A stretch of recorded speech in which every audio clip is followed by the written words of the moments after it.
All right. We know how to compute the magnetic force on a moving charged particle. Now, by using this, we can deduce the magnetic force on a current carrying wire. So a current carrying wire is necessarily part of a circuit, so the current makes a loop. But we would like to compute the force applied only a portion of a wire. So we just think about a single part of a wire. So for simplicity, we are going to think about only a straight portion in here. And this is inserted inside. There is a magnetic field everywhere. So we are going to assume that the magnetic field is uniform. So these are the simplifying assumptions. If these are not the case, of course, we will write down an integral expression that will correct all of these assumptions. So we need the length of the wire and we need the current. So let's remember that for measuring current, we always choose an arrow. And this is a choice. We could have chosen it in the opposite direction too. So as a result, whatever we calculate, somehow our calculation should respect our choice of this direction. Okay, so how do we compute? Well, of course, the magnetic force on that wire is the same as the total magnetic force acting on the charge carrier. So each charge carrier is a moving charge. We know how to compute the force on them. So let me show the calculation in here. Let's say it like this. So we have lots of charge carriers inside that wire.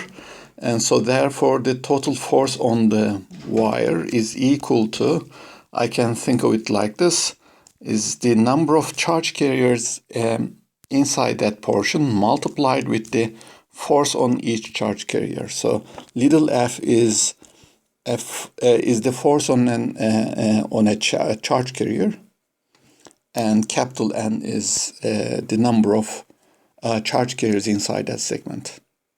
All right. So we can perhaps compute the number first. Right. Let's just write this thing down. This is just if you think about it in terms of the current and resistance chapter, when we have talked about the charge carriers, we always talk about the number density of the charge carriers, little n, multiplied with the volume gives us the total number of charge carriers. So the volume is the cross-sectional area multiplied with length. So let me introduce this cross-sectional area in here. So cross-sectional area of the wire multiplied with its length should give me the volume. So that's the volume. Volume multiplied with the number density of the charge carriers gives us the total number of charge carriers. So let me say that this is number density.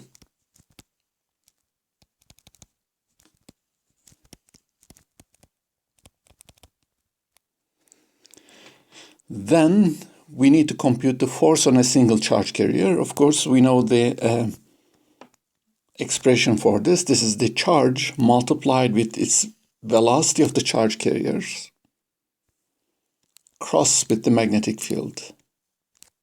Right, this is the force expression on a single charge carrier. But there's a problem in here. The charge carriers move with different velocities. And of course, I'm not really interested in the force applied on an individual charge carrier. I would like to find the total force applied on all of the charge carriers. So in this case, instead of computing or worrying about the force applied on a single charge carrier, we can talk about their average, right? So the average force applied on a charge carrier, therefore, should involve the drift velocity in here. Right, so let's write this thing down. So that's the average force. So I don't really care. The individual forces acting on the charge carriers.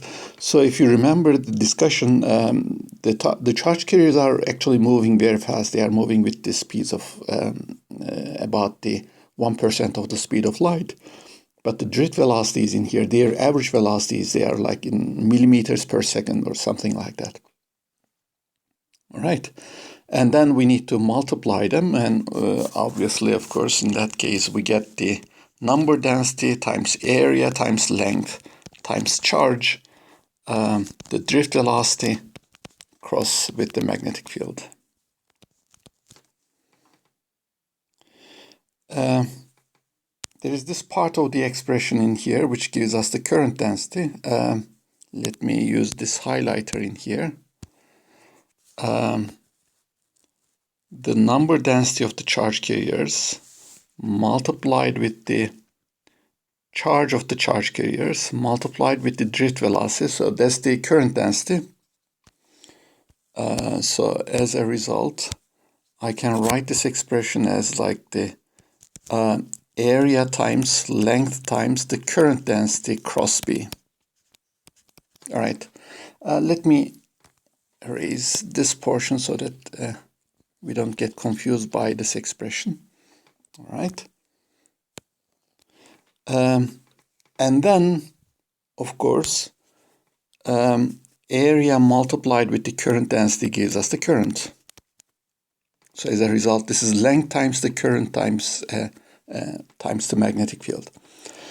Unfortunately, in here, of course, if you remember, we have counted the current as a scalar quantity, but the current density is a vector. There's some kind of a feature in here that we don't like to carry to the next step. Basically, we always treated the areas as vectors, but somehow I have included the area in here as a scalar quantity. I could have done this correctly, but of course, in that case, the derivation would be confusing. But in any case, you can see that at the end, this is essentially the product of the current with the length and the magnetic field. But of course, I need to change the meaning of all the vectors. So as a result, now I move the vector sign over the length vector in here. And so therefore, we have the cross product of the length with the magnetic field. So, I mean, in the real derivation, we should have something like this. The volume should be equal to the area vector dotted with the length vector, but this would be a very confusing derivation. So therefore, this is not the path that I have followed.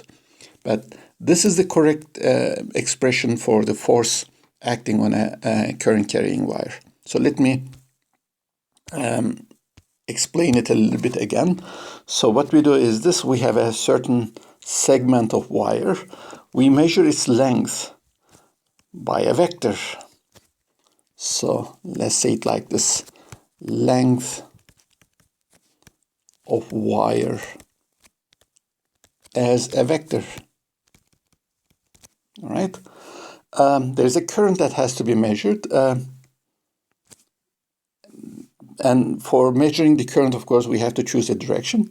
But since I have chosen some direction for the length vector, because I could have chosen in the opposite way too, I could have chosen the length vector like that. That was also a possible choice. There are two possible choices for the length.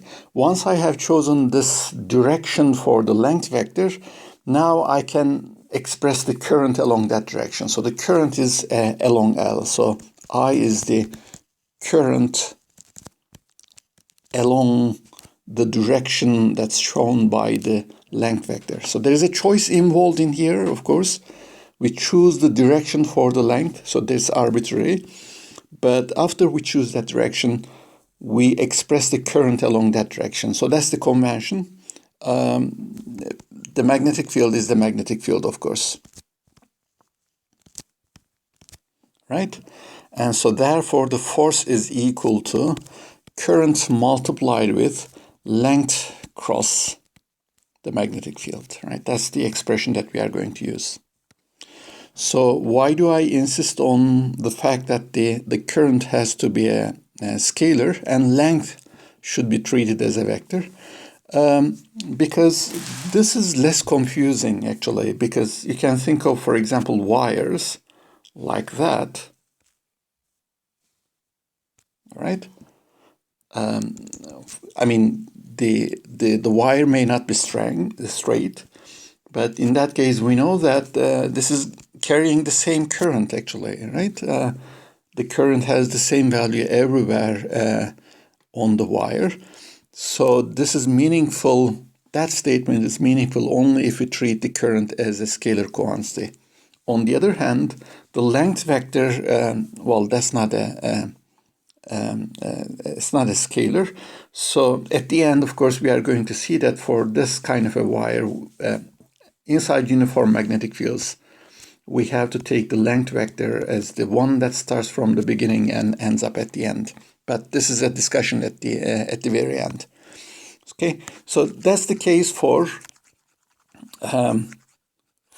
a straight wire under a uniform magnetic field. What happens? Let me erase this. What happens if the wire is not straight and magnetic field is not uniform? Right, I'm still considering in all of these cases a thin wire, so the thickness of the wire does not enter into any of the calculations. So there's a magnetic field in here, but in here the magnetic field is different, and so on. Right? Along the length of the wire, the magnetic field has a different magnitude and different directions everywhere. So what do I do then? Well, the answer is simple. I have to use a different color. Let me choose a blue color in here. So in that case, what we do is we just divide this wire into small segments, right?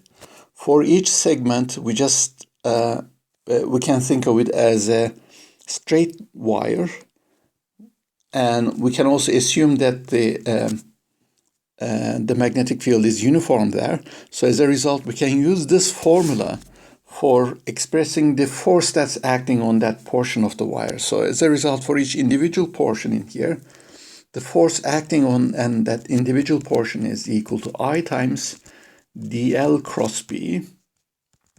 And so therefore the total force acting on all of the possible segments in that long segment is basically the integral of this. Right? This is I times dl cross b. So that's the expression. And the nice thing is, of course, is that the current is a scalar, so it's a constant, so I can take it out of the integral. So as a result, this is what we are going to do. I'm going to do it in here in the original formula. So I need to put an integral sign in here. I need to write the differential length for this. All right, that's essentially what we need to do. So for non-uniform magnetic fields with curved wires, this is the expression that we need to use. All right, I'm just going to do some simple examples in here. So I'll just quickly compute some of the forces. So let me use a different color for the force, like the blue, for example. So in this case, this is a rectangular frame. There's a magnetic field in here. Magnetic field is pointing out of the board. I'm going to assume that the magnetic field is uniform. So let me also write this thing down. So B is uniform. The magnetic field vector has the same direction as shown and same magnitude at all points in space. And so as a result, what are the forces acting on each side of that rectangular frame? So let's start with the top side. So in that case, the length vector is like that. The length vector. Along this length vector, the current is, right? Current is measured along that direction. So the current has the value of I. So as a result, the force that acts on it, so I'm going to write down the expression in here, is given as I times L cross the magnetic field. So in the cross product, of course, if you remember, the directions are important. Length is to the left, magnetic field is upward, so as a result, the force vector on this side should be pointing upward, right? Let me erase all the current and length details in here.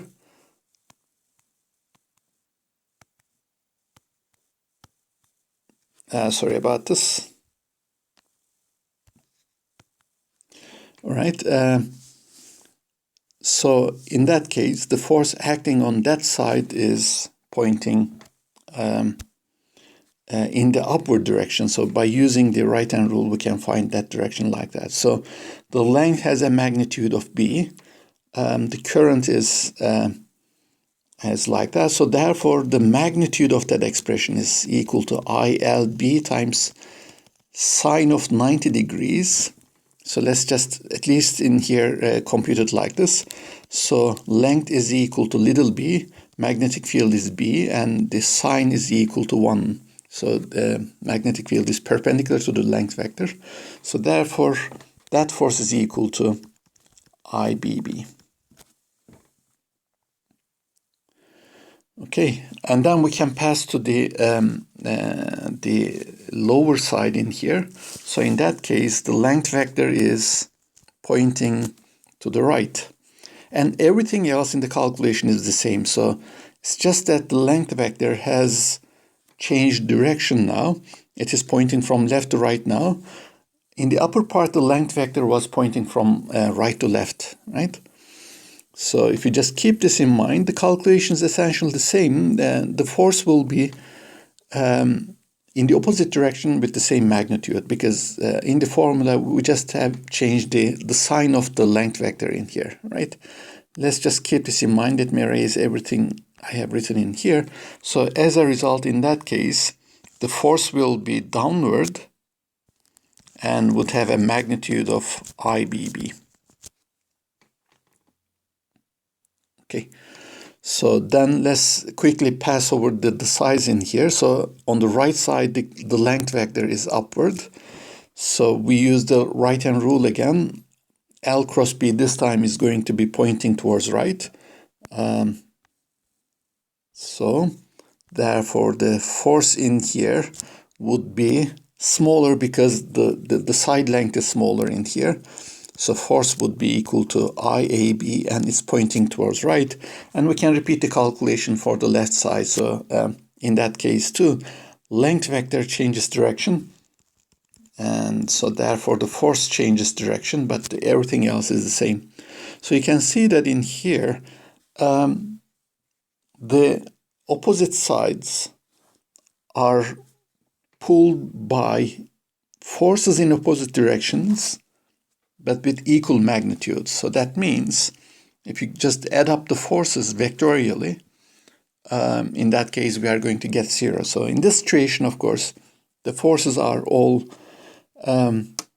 trying to expand the circuit. So what happens if, can we have a situation where the magnetic forces try to contract the circuit?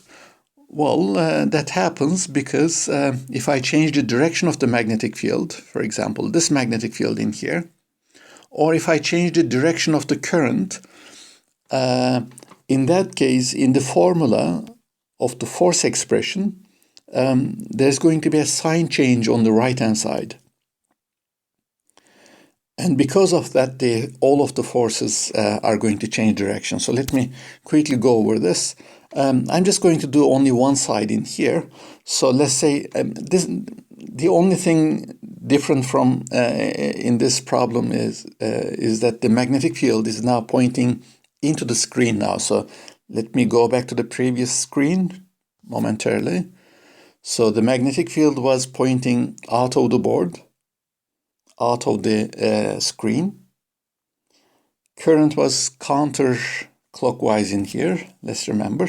Now B is, the magnetic field is into the screen, and the current is still counterclockwise. Okay, let's remember again. Length vector is like that. The current along that length is positive, let's say. So that means length is to the left, magnetic field is into the screen. And so in that case, my middle finger shows the downward direction. So that means, in that case, the force would be along this direction, and its magnitude is IBB, right? Now, I drew a shorter vector in here because I don't have much space. But I can do the same thing on the other side. So as a result, I'm going to find that the force on the other side is equal and opposite. And let me erase this too. I'm going to find that the force on this side is like that, and on this side is like this, and these are equal to IAB. IAB, right? So in this case, all the forces have changed direction, and they are trying to contract the circuit. All right, let's pass to this one. So this is the same as the previous problem, except that the direction of the current has changed. So as a result, for example, let's say on this side, I'm going to take the length vector like that, in which case the current along that direction is positive. So if we just compute the magnetic force acting on this side, what do we find? The length is towards left, magnetic field is into the screen, so therefore the force vector is pointing down. So let me erase and draw the force vector only. So the force would be like that in that case. So this is just like the previous, the first problem in here, IBB. So let me quickly draw all the other forces on sides.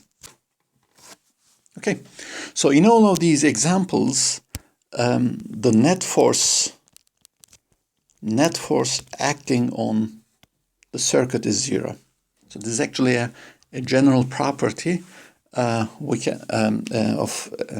forces acting on circuits under uniform magnetic fields. So the problem is that the magnetic field is uniform there. Under uniform magnetic fields, if the whole circuit is within the magnetic field, in that case, the net force is zero. So I think this is a problem where the magnetic field is not uniform now. So in this picture, of course, the magnetic field is present only in part of the space. So in this part of the space, right, in this part, there is a magnetic field. That part is empty, and my whole circuit is not entirely inside the magnetic field, and it's not entirely inside elsewhere either. So as a result, in these kind of situations, it appears that there can be a net force. So I have taken the direction of the current clockwise, but let's quickly compute the direction and the magnitudes of the forces. So I'm going to start with this lower side in here. Length is towards left. That's the direction of my thumb. Magnetic field is towards us, out of the screen. And so therefore the force is along this direction. So let me call this force as F1. Right, let me erase this. So I'm going to quickly write the other forces in here. So I'm going to call this force as F2 and this force F1. Why did I say F1 to this one? Because it's exactly the same as the other F1. So as a result, I just do an economy in here. So let me erase this A length in here. So this length is A. So we can see that F1 has a magnitude which is given as I times B1 times B. And F2 has a magnitude which is I times A times B. Right? So if I add them up, of course, the net force would be towards the left, and it will have a magnitude IAB. All right, so in that situation, there is a net force. So let me show this with a bigger, thicker line. Let's see it like this. So I'm going to show it like that. So there is a net force in here, which pushes the circuit away from the magnetic field. Again, the direction, that depends on the direction of everything else. So if I change the direction of the current, in that case, the net force would be pulling the circuit into the magnetic field, right? So in some cases, this net force is to the right, and in some other cases, it's to the left. You just have to look at all the circumstances in here to decide on the direction. Okay. So what is important in here, let me change the color in here and then the thickness. I think I'm going to choose this strange color in here. The length vector in here, all right? There is this point in here where my circuit, it's a bad color, all right? Let me use this color in here. This is the point where my circuit enters into this magnetic field containing region where the magnetic field is uniform. So that's my starting point. And that's the point where my circuit, in a way, goes out of the magnetic field. So this is the initial point and that's the final point. So if I just draw a vector from the initial point to the final point, I can essentially take this vector as the effective length of that circuit. And if I take the cross product of that length with the magnetic field, then I'm going to get the force. The reason is, of course, it will be apparent once we solve this problem, because the circuits with straight edges are kind of easier to see. But this is slightly more complicated because we have to take an integral. But with the integral expression, we can definitely conclude that this must be the case. Right? This is just like the previous problem, except that this part of the curve, that part of the circuit where it is curved, only that part is inside the magnetic field, and therefore only on that part there's a force acting. Right? So problem is that, of course, we need to do an integration in here. But let's quickly decide on the directions. I think it's the same as the previous problem. In any case, the current is to the left, at least in here. So the length vectors are to the left. Magnetic field is upward, so that means the cross products would give me a force vector which is pointing into the bore. So these are forces that are acting on the sides. Right. The problem is that each force is only acting on a small, is actually representing the force on a small portion of the wire, and I have to add them up. I have to add them up vectorially. In a way, I have to add up infinitely many vectors. That can be done in many different ways. There are actually two different ways. You can add up the components, so somehow you just separate these forces into x and y components, and then evaluate the x integral and then the y integral and so on. But however, there seems to be a simpler picture in here. There is a geometrical way of adding up vectors. Let me write this thing down like that. So I'm going to do it like this. Let's remember that if I have, let's say, three vectors, let's say f1, f2, and f3, right? Let's say these three vectors are like that. This is f1, f2, f3. What we do is, when we are adding them up, is like we just connect them tip to toe, right? This is f1, f2, and f3. And their sum, this is going to be thicker now, their sum would be a vector along the start, which is drawn by starting from the starting point of the first vector and ending up at the last point of the last one. So that's the sum of the three vectors, right? So that's essentially this is the idea, the geometrical definition of the vectors that we are going to use. So let's just start. So I'm just going to draw the curved part of this circuit in here. Okay, so it starts from here. What we do is this: we just divide this wire into small pieces. These are not small enough. I'm just choosing long lengths in here as an illustration. So what we do is, for each small segment in here, I just define the length vector. So let me use a different color for this one. So I'm just going to use a vector in here. I'm going to call this as dl, the length vector dl. And of course, in all parts of these small segments, I'm going to do this. So I have many dl's actually, right? The second thing is that the force applied on this portion, I'm going to call this as df. So df is basically current multiplied with dl cross b. Right? I need to integrate this, so there is an integral of all of this. So therefore, the net force is the integral of that expression. So let me actually do it like this. This is dl cross b. Right? That's the integral in here. Let's remember that we have said that the current is a constant. In all integrals, I can take the constants out.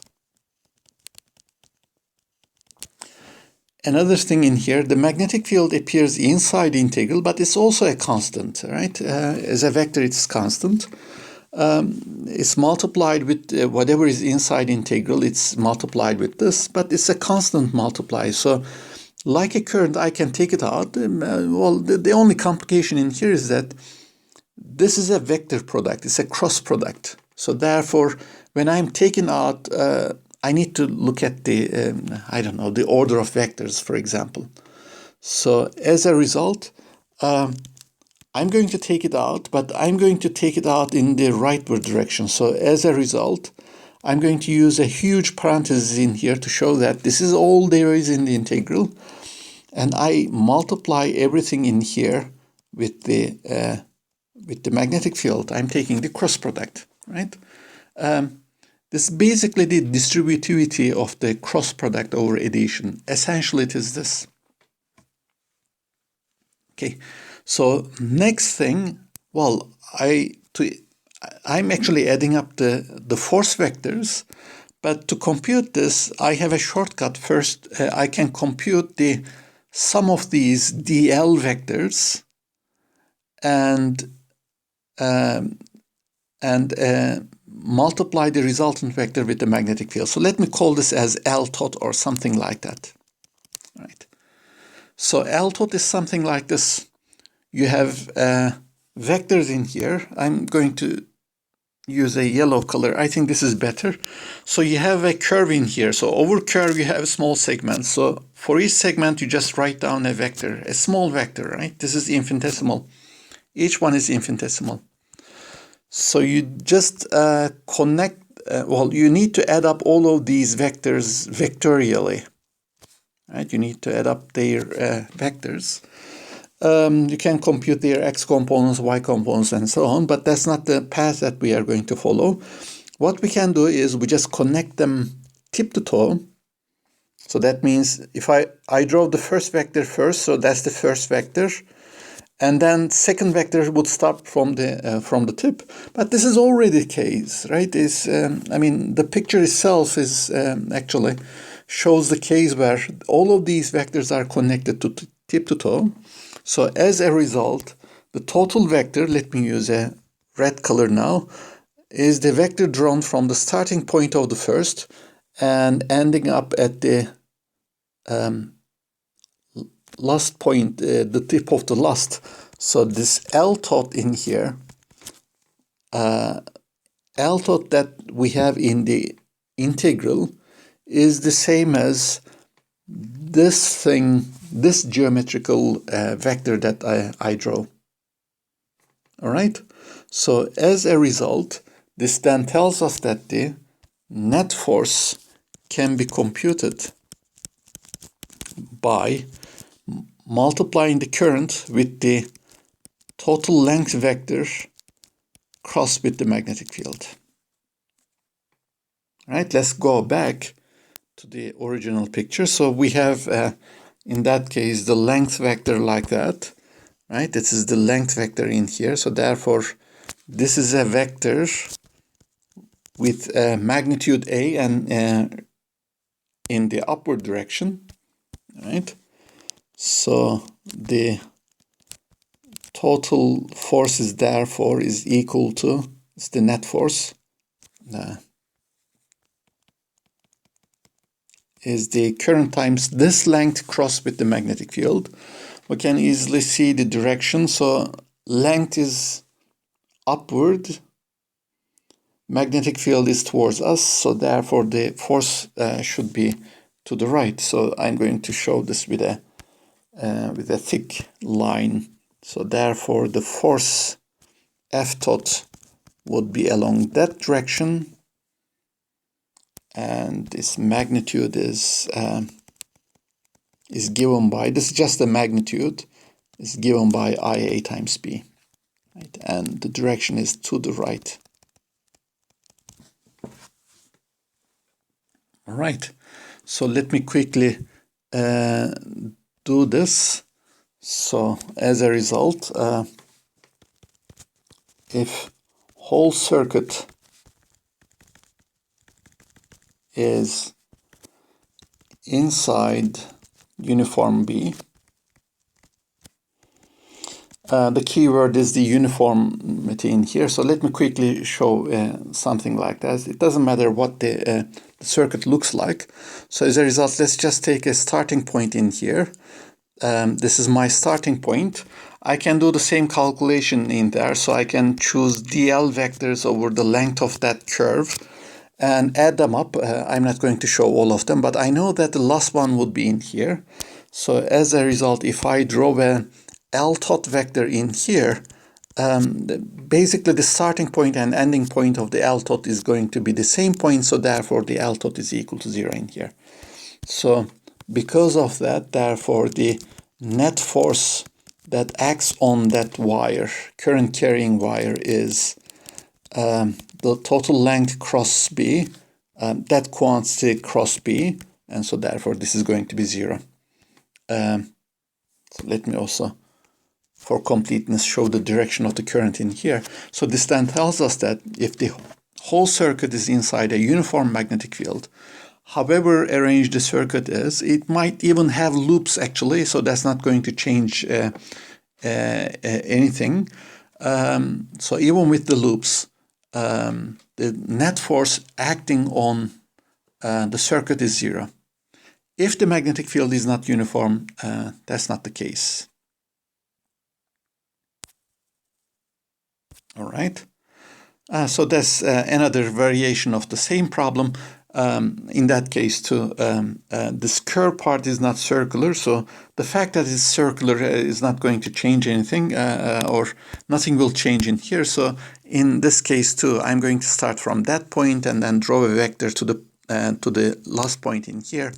That's going to be my length vector.